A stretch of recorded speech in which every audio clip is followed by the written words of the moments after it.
প্রয়োজনে সেনাবাহিনী যদি জনগণকে ডাক দেয় তাহলে এ দেশের প্রতিটি মানুষ জীবন দেওয়ার জন্য প্রস্তুত রয়েছে।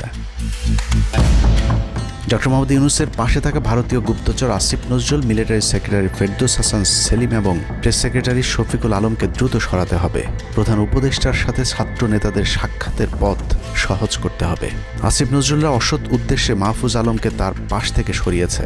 অতএব যত দ্রুত সম্ভব মাহফুজ আলমকে আবারও বিশেষ সহকারীর পদে ফিরিয়ে আনতে হবে। গুরুত্বপূর্ণ যে কোনো সিদ্ধান্তের ক্ষেত্রে নাহিদ এবং আসিফদের মতামত প্রধান উপদেষ্টাকে গুরুত্বের সাথে নিতে হবে। জেডাই খান পান্নাদের ষড়যন্ত্র এবার সফল না হলেও এই ষড়যন্ত্র চলতেই থাকবে। বাংলাদেশের প্রতিটি মানুষকে চোখ কান খোলা রাখতে হবে, মনে রাখতে হবে শত্রু আপনাদের ঘরের কোণেই। ভারত যদি বাংলাদেশে আক্রমণ করে তাহলে সবার আগে আওয়ামী লীগ আর শ্রীকৃষ্ণের ভক্তরাই আপনার গলায় ছুরি ধরবে। অতএব শত্রুরা যেন আবারও বাংলাদেশের স্বাধীনতাকে ভারতের কাছে বিক্রি করতে না পারে সেদিকে সবাইকে লক্ষ্য রাখতে হবে।